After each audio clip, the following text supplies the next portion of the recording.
ผมแม่นเนาะทุกคนเนาะตั้งแต่อันนี้มาเขาก็ไม่ค่อยได้ไปใส่ดอกอูเนาะ ไปใส่เลยค่อย ครับตัวก็ไม่ได้ไปใส่ไม่ได้ไปใส่ย้อนอย่างไม่ได้ไปใส่ย้อนแบบว่านะไม่ได้เมื่อบ้านเลยหรอกปีโดนไปเลยละเจอกับได้ไปยูคันเดือน1-2 เทื่อก็ได้เป็นสาวแล้วดิมาซื้อปิ้งเป็ดน้องยฮันจริงๆทานหลวงใส่ปิ้งเป็ดในแนวละ2 เมืองเรากินมามือดี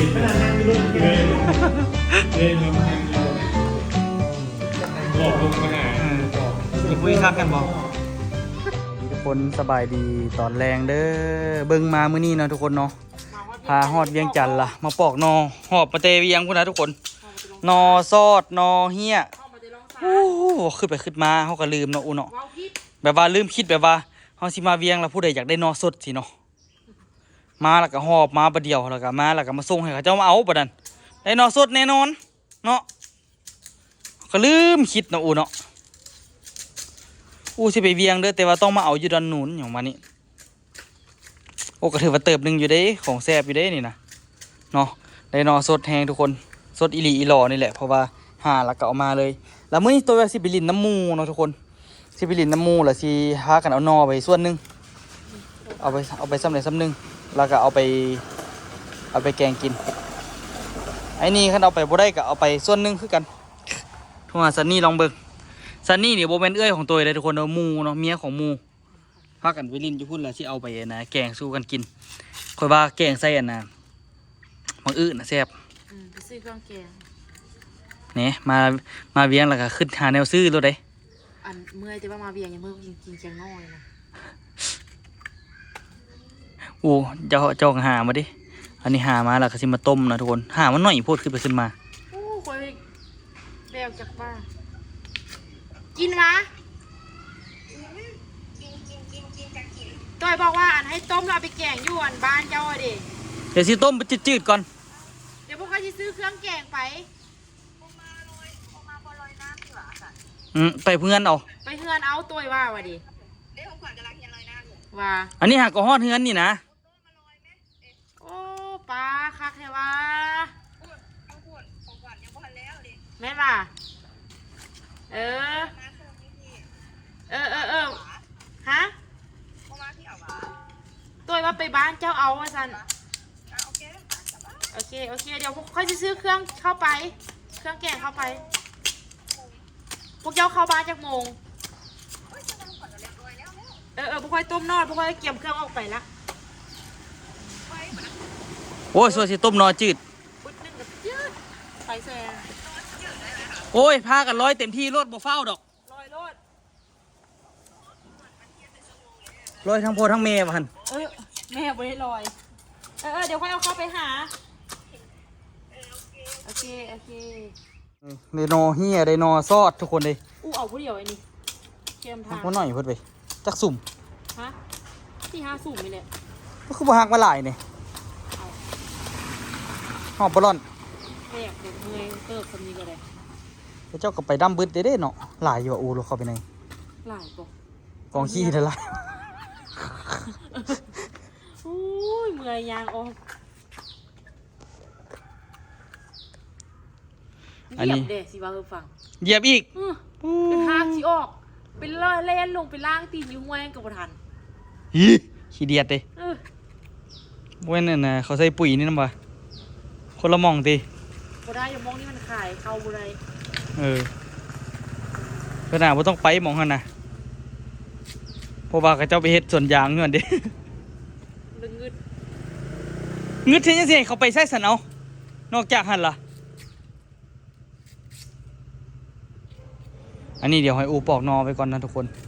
ปอกนอได้แล้วก็ต้มนอจะจืดแล้วก็สิออกไปหาหมูที่ซื้อยังไปกินแต่ว่าข่อยอยากไปซื้อเป็นปิ้งใส่ต้นตาลนะแซ่บไก่บุตี้เอ้าอยู่หัวขัวบ้านก็ปี้กับไก่หัวขัวหันไปอันดับแรกแล้วแม่นอาบน้ำให้ลูกพอกินให้ลูกโอ้ยอาบไปอย่างหาก็อาบแล้วก็มานี่มันสิทันเมื่อยอย่างอยู่ในห้องสิทันเหม็นอย่างเหือกพอทันออกซ้ำอาบก็ได้นอนรถเมนตู้มันอย่างสิอาบให้อาบก่อนจ้าเบิ่งหน่อยเฮียทุกคน งามแท้งามว่ะบัตรอันนะบัตรตอนเขาจะสั่งกันโอ้ยอุกใจยำขนส่งเนาะบัตรอันนี้นี่เอาแล้วนี่คือสิดีเนาะเนาะสดเนาะคือผู้ อันผู้หาให้ตอนเศร้าแล้วเขาเอาตอนสวยคอยว่า คักเนาะ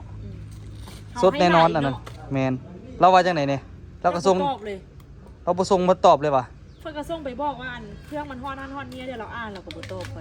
โอ้ได้เครื่องละทิมเลยเนาะ เราแล้วบ่ตอบไป อันแล้วได้เครื่องละทิมเลยอย่างวะ ย่าแล้วคอยก็ทันบุญปัญหาเขาบ่เซ็ตมาดอก แต่ว่าเห็นนอนแล้วงามสิกับบ่เว้าแน่เนาะ บ่เว้าอย่างเลยนะ กันนอกกับงามสุดสำคัญละเด้ อ่ะเดี๋ยวปอกนอแล้วก่อนทุกคนต้มนอแล้วก็สิออกไปหากันละมาละเด็กนะจนค่ำแล้วทุกคนเนาะจึงได้ออกไปเพราะว่านะ บ่ได้เจอหมู่โดนแฮง บ่ได้เจอหมู่โดนแฮงเนาะให้ออโต้อยู่หั่นก็เลยว่านี่ทุกคนเนาะตั้งแต่อันนี้มาเฮาก็บ่ค่อยได้ไปใส่เนาะอูเนาะ บ่ไปใส่เลยค่อย ครับตัวก็บ่ได้ไปใส่ย้อนหยังบ่ได้ไปใส่ย้อนแบบว่านะอันน่ะมาก็อยู่แต่ครอบครัวนะอูเนาะ แม่ มีเวลากับพัดครอบครัวอยากซุ้มกันสินะแต่มื้อนี้นี่ก็เลยว่านัดหมู่นัดคุยแล้วก็บ่เมื่อยแนกมือก่อนมันนั่นน่ะมื้อนี้นี่นะมื้อเช้าก็ได้นอนดิก็เลยแบบว่าอยากไปแต่ละมื้อนี่โอ้ตายค่ำซ้ำนี่แล้วนอนสินะเมื่อยสินะเพราะร่างกายบ่เมื่อยก็บ่อยากไปอยู่ก็เข้ามาหาไฟแสงสีในเมืองนี่ คนนั้นเขายังชวนไปกินข้าวป้าเลยนะ วันนั้นสิพาไปอ่างน้ำหุ่ม ยอมแล้วเด้อว่ากันไปกินข้าวป้านี่ ออกจากป่าสิพาไปป่านี่ก็อยากยอม กั กัน น นี่ก็ข้าวป้าทุกมือเครื่องนุ่งจนมีแต่เครื่องนุ่งขี้ห้ายแล้วนะเดี๋ยวนี้นุ่งเครื่องอะนะ เมื่อวานเสื้อข่อยเหม็นแท้เหม็นว่ะ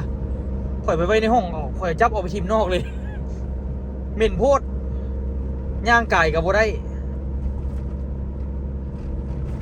นี่ตึกที่สูงที่สุดในประเทศเราว อยู่ไทยมืด แต่ว่าบ่ฮู้ว่าคลิปนี้มันสิแล้วบ่คืนนี้เพราะว่าไปฮอดแล้วก็ย่านแบบเจอหมู่เจอครูแล้วก็อยากนั่งน้ำหมู่น้ำครูหั่นน่ะ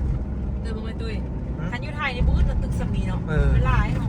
อันนี้ตึกจักสันมาจะลองนับดู 30 ปลาย ถือว่าเป็นตึกที่สูงที่สุดในประเทศลาวแล้วตอนนี้ ตึกเดียวเลยแหละ ป้าคันไปเวียงจันทน์มีตึกแบบนี้หลายๆตึกเนาะแต่ข่อยก็บ่ฮู้ว่าสิเฮ็ดเป็นหลายตึกเพื่อหยังเพราะว่าประชากรมันบ่ได้หลายปานนั้นน่ะผมคิดข่อย คนเริ่มออกมาเป็นสไตล์ต่างประเทศอะไรลาวออกมาได้แบบว่า10 ปลายปีแล้วออกจากพ่อจากแม่สินะแล้วเรียนจบม.7 เรียนมหาลัยแล้วออกจากพ่อจากแม่แบบไปซอกเฮ็ดเวียกแล้วก็เซาห้องอยู่สินะเลยบ่คือสมัยเฮาไว้ยังยุ่นคือเจ้าเนาะสิไปกล้าออกไปมันไปอยู่นอกว่าอยู่กับพ่อกับแม่สิเนาะเป็นเรื่องที่แปลกนะคะสู้แล้วเจ้า ข่อยก็ยังจะออก ฮะ ข่อยก็ยังจะออกตะกี้แต่ข่อยบ่มีโอกาสได้ออกซื่อ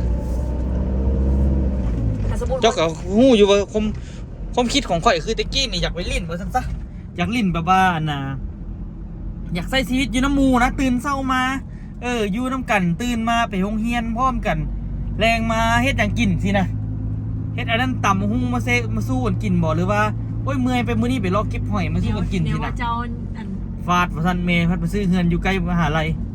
แล้วจ้อยเลยบ่ได้อยู่นั่นเลย คอยน่ะอยากอยู่นำแม่ เดี๋ยวเจ้าได้อยู่นั่นเนาะข่อยนี่ความคิดข่อยนี่โอ้ยข่อยคือสิมีความสุขขนาดตอนข่อยไปจีนน่ะป๊าดถล่มน้ำหมู่ตอนนั้นว่าสิไปจีนได้ทุกคนสิไปเรียนปริญญาตรีอยู่จีนแต่ว่าไปละไปล้มน้ำหมู่ทุกคนเนาะก่อนสิไปหันไปกินซินดาดน้ำหมู่อาทิตย์หนึงประมาณ4เทื่อขึ้นบึง อันเป็นลมแล้ว ไปแต่6 โมงเลยไปล้มเรื่องไปจีนแล้วก็มึงเฮ็ดอันนั้นเด้อมึงเฮ็ดอันนี้เด้อวางแผนกัน เพิ่นได้ ข่อยเฮ็ดอันนี้เด้ออยู่นำกัน4คนนี่พอดี4คนเลยหมู่ข่อยน่ะ ตื่นเต้นแม่ไป แบบว่า เด้ ข่อยอายี่บักลังบักป้อแบบว่าบังเอิญนะทุกคนไปสมัครแบบว่าทึนเดียวกันสินะไปบังเอิญสมัครทึนเดียวกันแล้วไปบนเดียวกันอีกสินะปื๊ดโคตรท็อปเลย ซื้อปีหย่อนสิไปจีนเลยบ่ ได้ใบตอบรับอย่างเลี้ยวเบิ้ลแล้วนะผู้ผ่านมาเป็นปีเขายังโทรหานะขอยังโทรหาเมียเขาอยู่ว่าเอาเป็นอย่างอันนะถ้าประกันนี่มีรายชื่อหรือบ่มีอันนะคะแนนบ่มีอย่างเลยอย่างวันนี้นะบ่มีการเคลื่อนไหวอย่างเลยนะ เพราะว่าใบตอบรับอย่างมันออกหมดละสุดท้ายติดมหาลัยแหละแม่บ่ให้ไปทุกคน ตัวไปเสี่ยงติดสถาปนิก ติดสถาปัตย์แล้วแม่บ่ให้ไป แม่บ่ให้ไป แต่ว่าก็ตอนนั้นเสียใจได้ที่บ่ได้ไป เพราะว่าอยากไปนะเป็นคนมักเลาะอยู่แล้วเนาะอยากไปเสียใจอยู่แต่ว่า พอขึ้นไปขึ้นมาอยู่ฮอดปี2ปี3แล้วอยู่ลาวก็ดีขึ้นกัน แท้ก็อยู่ลาวดีละสินะแต่ว่าคันเข้าไปก็สิได้ภาษาจีนเนาะแต่ว่า จะเสื้อภาษาจีนก็มาบ่ โอ้แน่นอนข่อยว่าข่อยได้100%สำหรับข่อยได้ข่อยตั้งใจขนาดใดขนาดข่อยตอนข่อยบ่ไปข่อยเฮียน HSK 2ข่อยอ่านได้เบิดเลยเดี๋ยวนี้ลืมหมดละข่อยเขียนได้อีกได้ก็เขียนภาษาจีนเขียนได้แล้วก็ ค่อยเด้เรียนจบปริญญาตรีไปอู่ฮั่นนะค่อยค่อยเรียนถึงเนี่ยค่อยปริญญาโทเรียน3 ปี แต่ว่าเรียนภาษาอังกฤษแต่ว่าก็ต้องเรียนมีเวลาว่างก็ต้องเรียนภาษาจีนเพิ่มเติมคือเก้าค่อยหัน แต่ว่าตัวเห็นนะทุกคน สุดท้ายโควิดมาก่อน แต่ว่า ปริญญาโทไปอีกบ่เจ้านะ แต่ว่าตอนปริญญาตรีเห็นได้แบบตอบภาพแล้วแต่ไปปริญญาโทมัน ถึกต้ม ถึกต้มอาจจะถ้าพิดอาจจะบ่ถึกต้มดอกเพราะว่าโควิดมันเข้าดิโควิดเข้าแล้ววันนี้ล่ะเอาเงินไปใช้จ่ายฟุ่มเฟือยนะคนทับอันนั้นน่ะก็เลยแบบว่า อาจจะแบบว่าเอาไปเล่นได้แล้วว่าซั่นซะเอาทุนส่วนหนึงเป็นเอาเงินตัวนี้ไปเล่นแล้วแต่ว่ามันบ่ได้ไปสินะโอ้แต่ว่าเฮ็ดจะเล่นตัวเองเป็นคนเล่นก็ต้องรับไส้เนาะมันบ่ได้ไปแต่ว่าเดี๋ยวนี้นี่โอ้ติดคุกติดคาไปเบิดแล้วสิบอกติดแล้วเนาะ จะบ่ได้เงินคืนเลยวะ บ่ได้เงินคืนเลยข่อยก็บ่ได้สนใจอีกยามันถือว่าเป็นเวรเป็นกรรมไปทุกคนเนาะเดินทางไปหาหมู่ก่อนทุกคนอยู่เวียงก็บ่ได้ขี่ไว้ดอกขี่ซ่าๆขี่40-50ไปซั่นแหละ สะพานลอยทุกคนแห่งแรกแห่งที่2ที่ นครหลวงเวียงจันทน์อันนี้แถวอันนั้นทุกคนแถวโพธิ์เค็งเนาะ แถวพลคิงแถวพลพะเนาอ่ะ อันนี้โพธิ์พะเนาข้างหน้าโพ อัน ธิ์ นี้ เค็ง พลพะเนาทางหน้า สายไฟแดงไป ตะกี้โอ้ยแม่สิส่งมาให้เฮียนอยู่เวียงจันทน์เอารถจักรมาขึ้นโค้งขนาดสิขี่รถจักรในเวียงกันจังได๋วะบอกไอ้นี่พาขี่มาโคตรสุดยอดเลยไอ้นี่นะชื่อทางเวียงจันทน์ได้จังได๋วะมองได้ก็ชื่อป้อสุดยอดเลยไอ้นี่เด้อ ภูมิใจขนาดเลยเนาะ ภูมิใจขนาดนี้เก่งขนาดนี้นะบ้านที่ตัวเองได้มาตายบ้านนี้แหงมองได้ก็ฮู้ว่าไอ้นี่อีกว่านะ ตะกี้เขาโค่นด้วยซิเนาะเดี๋ยวเขาเฮ็ดแบบจุดเริ่มต้นน่ะมันยากเสมอเขาว่าอีหลีทางรถหลายสันใดก็บ่เห็นสิยานขับได้หมดว่าซั่นแต่ว่าเดี๋ยวนี้อันขี่รถจักรยังเรียนกันนะรู้สึกยานเด้บ่ได้ขับโอ้จักปีแล้วตั้งแต่เรียนจบมา2020 2021 2022 2023 2024 2025 26โอ้สิ7 ปีแล้วทุกคนไวเกิน ทุกคนเดี๋ยวตัวเองนะขับรถไปก่อนเนาะพอมาแล้วมันยาวยังบ่ฮอดบนเฮ็ดกินเถอะทีโด ยอมรับ อันนี้บ่ว่าอย่างไรนี่มาฮอดเฮือนแล้วทุกคนทั้งหลังเป็นบึงเลยทุกคนนี่เห็นบ่อันทางนั้นแม่นอันนั้นแม่นอันน่ะอิหยังก็ลืมละอันน่ะบนเมืองจีนนะทุกคนใกล้ๆกันเลยเนาะอันนี้เป็นบึงเบิดเลยใครมันตัวอยู่นี่คือสิใส่ปลาคอแหละ อันนี้มาบ้านก๊อปปี้ละนี่ต้นๆมาหาหมูเท่านึง เราจะเอาไว้กินมื้อเนาะเด้อ แค่ยัง ก๊อปปี้เอาแกงหมดเลย แกงมันเลย เราก๊อปปี้กินมื้ออื่น ครัวกับบ่อยของขวัญมาเฮ็ดเอา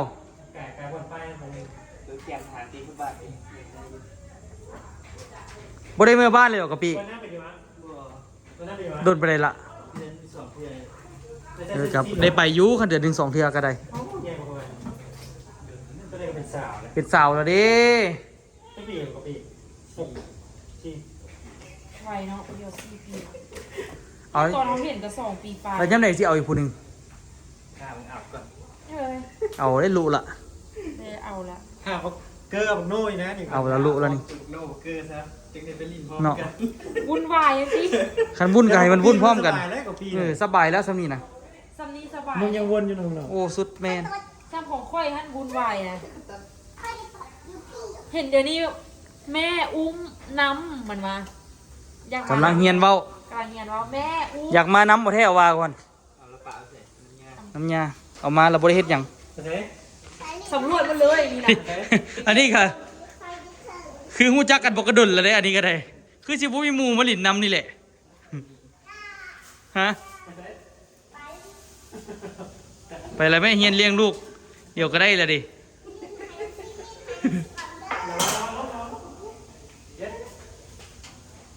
เดี๋ยวก็ได้ลูกกันดิเอาไปเลยแม่พาลูกไปลินน่ะ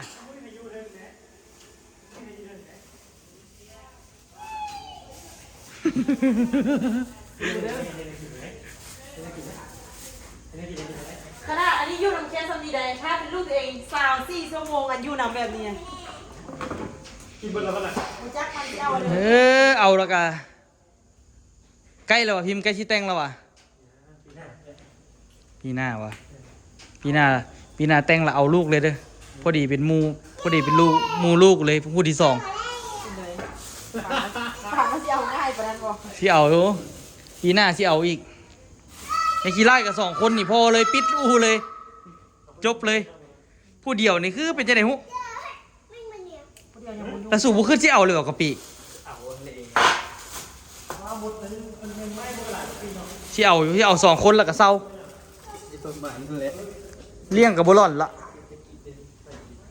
อันนี้เป็นบรรดาหมูเฮียนน้ำกันเบิร์ดทุกคนห้องเดียวกันเนาะ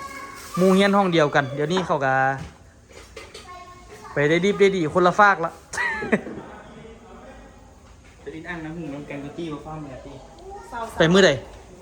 เสาร์ที่ดีกว่า โอ้ เศร้าแล้วอันไปเขา วันอาทิตย์เหรอวันอาทิตย์อาจจะเป็นกูมาอีกเด้วันสิเมื่อวันพฤหัสนี่นะสิเมื่อวันพฤหัสล่ะวันอาทิตย์อาจจะได้มาอีกบ่อาจหรอกคือสิได้มาละ ซื้อปุ๋ยไปขาย มาไปเอาปุ๋ยเสือนี่นะ ไม่เอาปุ๋ย มาแล้วมันใกล้ชิฮอดเวียงแล้วไปซื้อ เลยมาเวียง ไปเอากันเลยว่ามาซะว่ะพาบอกเอาโตมาลินน้ำปูยาเลย อาจจะว่ามาบ่ม่วนดีซื่อๆมาตลอด มาแล้วมาแป๊บๆแล้วก็ได้ไปสินะ กระตือนเนาะ บ่ได้ไปนั่นหรอวะ ไม่ใช่ ตั้งแต่ตอนนั้นมาก็บ่เคยไปสวนทั้งนั้นเลยบ่ พวกกูได้ดินอยู่บางเบียงเราไปปลูกปักกล้วยพักเลย ว้าวถ้าเป็นได้ดินอยู่บางเบียงอ่ะเดี๋ยวให้โอมาป้าโหเจ้ามาแต่เฮือนพุ่นน่ะ บุมาบ่ได้สิเกี่ยมมือคอย มาเขาเบื่อมาดิปีมาบ่เป็นไงทุกคนมาแกงนอให้เนาะแล้วก็บักปิ๊กกันว่าสิซื้อหนังมาป่ะ พี่ก็สิมาว่ะ ปิ๊กก็คือว่าสิมาอยู่ ชื่อพาแม่ไปซื้อเค้กดีกว่า ฮะ พาแม่ไปซื้อเค้กดีครับลุง ขึ้นไทย เอาแล้วมันบ่มาป่ะมัน พี่แทนที่ไหนเราอยู่ใกล้ๆเลยพาแม่มาซื้อเค้กเดี๋ยวสิทาง เหลือไปว่าหมู่เฮาบ่ได้เมีย ต้องกูนี่แหละต้องติด บักดาวเนาะบักอินเนาะ บุกดาวไม่ค่อยมีคุยเลยมันไปเจอเมียมันด้วยมีของแซนลงมาหาเนี่ยลงมาโอ้ปูไปซื้อยาลงกันก็มาลงนี่ โอเทว่าเนาะ ปักเกอร์มาตอบกูเท่านั้นเลยกับปักกิ๊ก2 คนมัน ขี่คุยขนาดเนาะนี่เอาแกงนอสิกะปิน้ำว่ะ ใส่ก็สิเป็นยัง มันก็ฮู้นี่ป่ะอันนี้ตำมาเขาเบื่อทุกคนเน้นเดี๋ยวบ่ต้องจัดเด้อบ่ต้องรสจัดเดี๋ยวไปซีมให้เครื่องกับมีซ้ำที่มีหลายทุกคนมาเห็ดแกงนออู้คำไปซื้ออันนี้อยู่ตลาดเขตทุกคน ซื้อเห็ดซื้ออันนะซื้อเห็ดเฟืองแต่จุพี่มีเห็ดเฟืองกินตลอดนะอูเนาะหรือว่าสิถ่ายกินเห็ดเฟืองข่อยบอกฮะอันนี้ติดแคมทางเลยทุกคนเดินอยู่นี่เนาะรถหาก็มาถ่ายนี่อันนี้คันที่เทียบกับแม่นนะนะสั้นที่อยู่ใต้ดิน เพราะว่าเขาถมขึ้นสูงดิแล้วนี่ได้เป็นห้องใต้ดินเลย คือห้องเฮียนไปเนาะขึ้นไปขึ้นมาเนาะเบิ้งอันนี่เนาะ ขันให้โรงเรียนได้เลยได้นี่นะ ตะกี้เขาที่ท่านน่ะเขาเปลี่ยนยังไงเขาโม่ตะกี้มันได้หมูกระโดดเลยเนี่ย มาครบเสร็จแล้วนะทุกคนให้โอเกียมแกงซิ่งอยู่ในนครหลวงเวียงจันทน์เนาะไปซื้อปิ้งจะซิ่งไหลนะบนจับเลยแค่ก็หานคือชิลนนี่แหละรถอันนี้ก้นหนีเกือบหุ่มเบาะ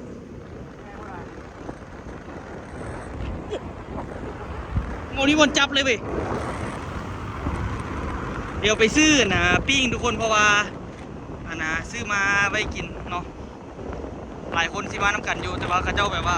คนท่านได้ซื้อมา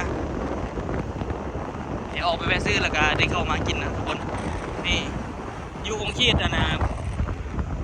อยากเขาเขตพิเศษเนาะเมืองจีนเนาะทั้งขวานี่เป็นเมืองจีนเลยเข้าไปนี่ป่ะโบแมนตี้ถูกบ่ได้เข้าไปนี่โดนแหงละนี่อลังการเลยทุกคนเข้าไปเมืองจีนเนาะโดนได้มาผมเมืองจีนละล่าเด้อเขาก็ใส่ทุ่งลาวอยู่เด้อมันยืนอยู่นี่มะถึงปิ้งเป็ดถึงบึงธาตุหลวง หมู่บอกว่าซื้อปิ้งไส้เด้อตอนนี้ปิ้งไส้กับปิ้งไส้เอาไปซื้อนิดนึงก่อนมีบริการส่งถึงที่อีกซื้อปิ้งเป็ดน้องยูฮันจริงๆท่านหลวงปิ้งไส้หรือปิ้งเป็ดในแนวละ2 ชุดเนาะแต่ว่าพอกินเข้าไปได้เงินแล้วแต่ว่าก็อยากได้จากอันด้วยกัน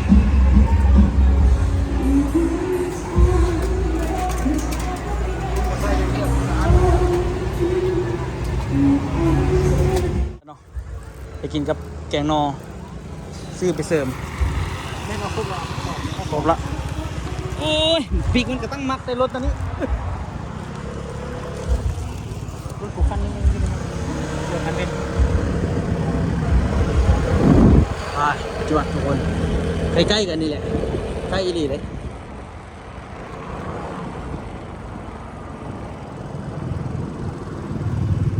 โอ้มามือนี้ เห็นขนาดนั่งอยู่รถเองเลยมานั่งอยู่รถบอกลงมาหาต่อ อย่าคุยคักกันบอกไปซื้อมาเมื่อกี้แต่ว่านี่ปิ๊กออกมาซื้อมาคือกันเนี่ยเกาะอบหางงัวว่าสันเดแล้วกับปิ้งเป็ดเนาะทุกคนเนาะเป็นห้านดังเด้อห้านดังเนาะบ่ได้ดังที่ปิ้งเป็ดหรอกดังที่ห้านสาวพี่อาอะไรก็ที่บอกหลายๆ เปิดเพลงดัง เกิดไปสมัครกันใส่แล้วคือดังจีนว่าใส่แบ็กการ์ดว่ะแบ็กการ์ดนี่ต้องเป็นของปลอมแน่ๆเดี๋ยวอูกำลังไปดิแกงนอเนาะที่เฮ็ดมามีนอติดข้างๆมันเด้อจะเป็นของอูเนาะแต่แซ่บอยู่เดี๋ยวมากินนำกันหลายเมนูเนาะมื้อนี้มานั่งดีดหลายคนมันจึงแบบว่ามวนจึงว่ามันพุ่นน่ะเบิ่งอาชีพเก่าตัวนี้ใช้อาชีพนี้บ่ได้ละพร้อมกากเกินไปละอุตส่าห์ว่ามื้อนั้นสิเอาไปฝึกมือก่อนหน้าเอาเส้นปอเฮ็ดหยังบ่ได้เลยงึดขนาดเลย ก็เลยฝึกมือทางอื่น ก็เลยฝึกกล้ามแขนเนาะฝึกใส่ข้อเวลาตีดอกก็จังคัก ไงในแข่งกล้ามเด็กของเบื้องขวานเนาะกล้ามแข่งเบื้องขวาน เขาแห้งถั่วดิเราแห้งไส้มันก็กันแห้งไส้มันก็สิใส่เบิ่งซ้ายนะว่าจะแล้วตะกี้การเฮ็ด7 เดือนกันนี่แหละอันนี้บ่ได้เฮ็ดแล้วตอนนี้เคยเอาคอมไปว่าสินะแต้มแบบให้วันทุกคนกำลังเอาไปป้าโถเฮ็ดหยังบ่ได้ก็บ่ได้เกินบ่ได้เอาแท้ว่า จะออกมาก ากแท้กากว่า จะซื้อมาแล้ว น้องย่าง โอ้ก็สิซื้อไปย่าง ลองปิดไข่2-3 มื้อ ฟ้าเบิ่งอันของอันปิ๊กอันออกแบบมันจะอยู่ออกแบบ ฮะ บ้าเฮือนข่อยละเฮ็ดห้านอันกระป๊อกกระแป๊กเท่าน้อยๆนึง แล้วก็มีห้องน้ำมีประตูออก เอาว่าเฮือนหลังนี้โอ้เบิ่งคอมก็ดูลื่นปืดเบิ่งคอมข่อยดูเฮ็ดหยังได้หั่น เอาโมเดลไปวาง ตั้ง เออ เอาโมเดลไปวาง สิว่ามันเป็นน้ำคอมันเป็นน้ำโค้ดเลยนะ ว่าสิซื้อเรือสิซื้อคอมใหม่บัดนึงว่ะ ชื่ออะไร ฮะอู้ โอ้ย เพิ่มซะ ร้านซื้อโดนร้านซื้อโดนร้านซื้อได้ของเงินเมียซื้อเนี่ย โอ้ยเงินหมดแล้วเนาะ เงินเมิดอะไรก็เมิดไปด้วย บ่เหลือละ โดนแล้วก็ซื้อมาแล้วขายซื้อมาแล้วก็ขาย มันขายเพื่อนกูได้ ทุกคนเนาะเดี๋ยวกินก่อน บริษัท บ่ได้ใส่กูหาก็ซื้อนึงยังบ่ได้เปิดกล่องซ้ำอยู่ในหมกนู่เดี๋ยวนี้น่ะขายแล้วก็หาก็ซื้อนึงถามซื้ออีกละเอากินข้าวกินน้ำลองเบิ่งใส่อันใส่แซ่บนะลองดู อันนี้ที่บอกใส่ ซีมคำหนึ่งเลยเด้อ เป็ดแซ่บเลย เซลล์อ่ะ ใส่นี่เป็นใส่สำเร็จรูปดิ ปกติน่าจะเป็น โอ้สำเร็จรูปไปเลยโอ้เป็นว่าชิปมีใส่หลายวันในเป็ดตัวเดียว เมื่อปาร์ตมันเป็นเยอะจริงๆ ไทยไว้เนาะ อันนี้เตี้ยนี่นั่นเลยวะ หืม เงินนี่กูเป็นเงินคนเตี้ย งั้นไผ่ซะนะ สำนักงานอะไรสักอย่างที่บ่นี่ งั้น บ้านเจ้าฝา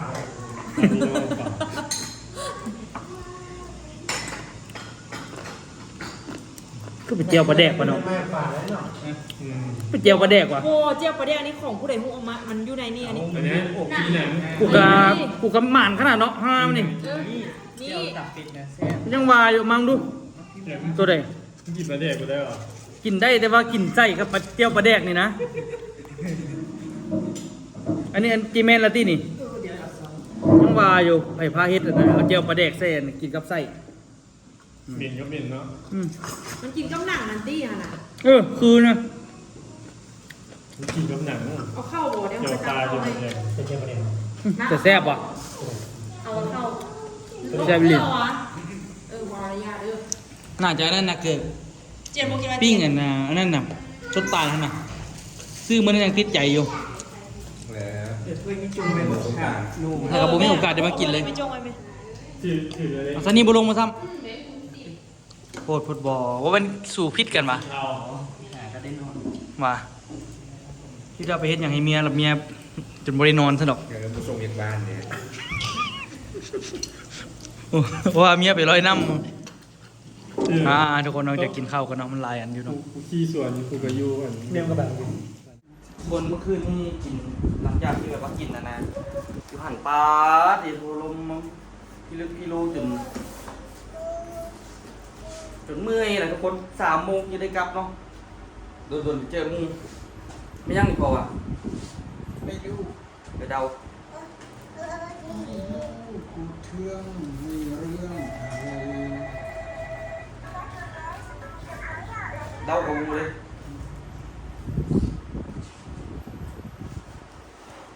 สิ่งที่จะนำพาคุณไปที่รู้จักเลาะ เฮ้ยโดรนโดรน วันนี้เราโหดแล้วเนาะ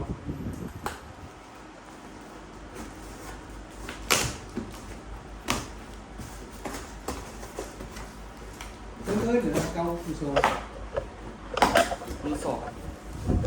อ้าวเห็นไหมพ่อน่ะ ทำอะไรเจ้าทำอะไร นี่ได้กระเป๋าเนาะกระเป๋าปกติคุณโบแถมมันเป็นเซ็ตโซโล่เนาะแต่ตัวอุ้ยคอกระเป๋าให้ที่หายตัวเลยเนาะคุณแถมมันเนาะมีไล่แล้วก็แบบว่าน่าจะโบแมนน่ะนะโบแมนของเท่หรือว่าเมียนบ่เอาโต้จะลินไหมปกติเซ็ตโซโล่มันบ่มีกระเป๋าเนาะแต่ว่าอันนี้นี่เพิ่นแถมมาให้ซิเขาก็บ่ว่าดอกเนาะนี่ของแท้จังซี่แท็กมาให้อยังดีเซ็ตโซโล่มันบ่คือเซ็ตคอมโบเนาะคอมโบที่มีกระเป๋าพร้อมอันนี้เป็นเซ็ตที่แบบว่าอันนั้นนะพ่อที่เขาแกะโซ่อยู่ห่างนะแล้วเขาเราไปซื้อมาแล้วมาขายมันกับมือแหละสภาพมือแหละมันกับปานซื้อมือหนึงแหละ เด็ดโทรศัพท์เนาะสูบอยู่ห่างนี่ของพ่อนี่ของพ่อ อย่าเฮ็ดไปเอาโต้เบิ้งนี่นะเพราะที่เอานี่ให้เบิ้งนี่นะ บึ้นบึ้นนี่เลยบึ้นเป็นบึ้นเนี่ยเป็นบึ้นเนี่ย บ่ได้จับโดนแฮงแล้วทุกคนดิคิดฮอดอยู่มีนี่3เบา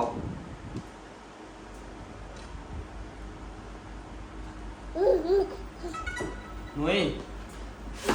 ยุ่นทำเด้อกี่อย่าง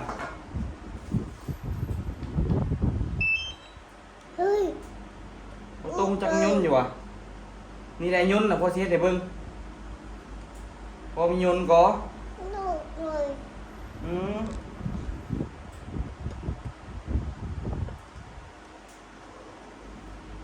อันนี้นะโตเลือกเลยนี่วะนี่ก้อนนี่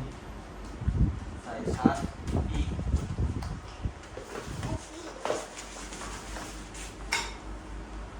เอาโต้มึงนี่เอาโต้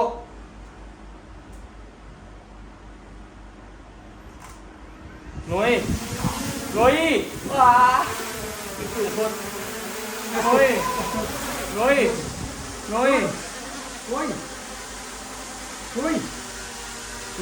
ว้าว เซตบาริโอโต้นะ ว้าวว้าว เซตออโต้นะมันเอาบ่ต้องมาหาพ่อมันเอาพ่อเอา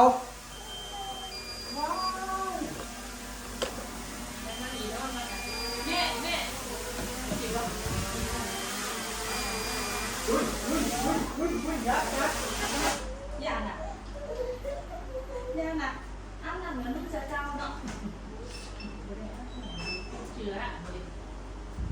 โอเคแล้วนะทุกคนเนาะเสร็จนี้จบไปที่10,000 กว่าบาทเนาะจะออกเดินทางอีกแล้วเด้ คือราคาอยู่อ่ะ โอ้ไม่ไหวปวดท้องซอยนะทุกคนเนาะโดนพร้อมแบตก็ได้แล้วเนาะสุกกันนะส่งมาให้ละครบเสร็จนะทุกคนเนาะเป็นยังไงไว้เจอกันคลิปหน้าเด้อทุกคนเด้อลุยนะทุกคนเกี่ยมลุยรอบนี้นี่ก็ค่อนข้างว่าจะเติมหนึงอยู่เนาะเป็นยังไงไว้เจอกันคลิปหน้าทุกคนไปสบายดี